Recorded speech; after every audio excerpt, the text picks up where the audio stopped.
My name is Greg Jackson, and I'm a mixed martial arts instructor.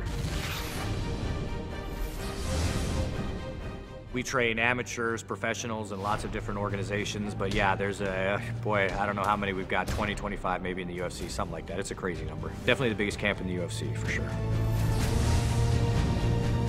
George St. Pierre said one time that I was like the maestro. I'm the guy that, taps and plays the symphony in the corner. Yeah, I'm an extra pair of eyes on the outside, so I'm asking them to, watch out for certain things or do certain things, or just reminding that they're in there doing a good job. I do that a lot. And if I do my job right, then cornering's the easiest thing in the world. If I do my job wrong, then I'm kind of the last line of defense to try to save it. And sometimes I can, and sometimes I can't.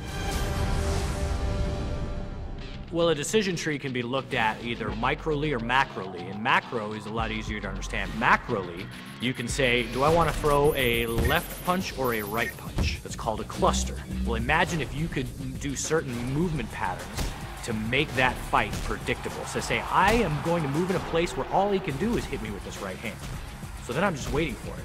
And as soon as that right hand comes, oh, there it is. I knew it was coming, and then you're ready for it. It gives you that predictability, that gives you that confidence, and that lets you keep the initiative and lets you win the fight.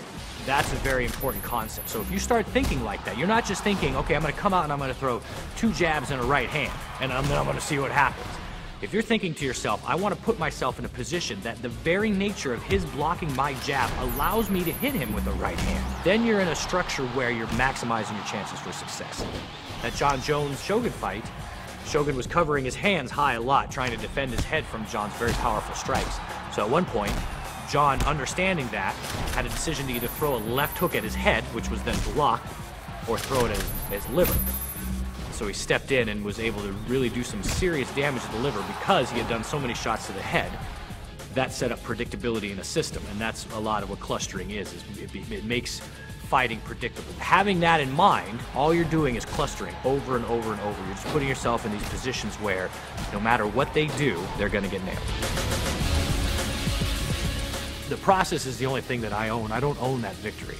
Like, the victory is theirs, but the process is mine and the fighters together. Like, we share that. Every day we share that. So when we win, I'm happy for about a minute and a half, and then I just want to do it again.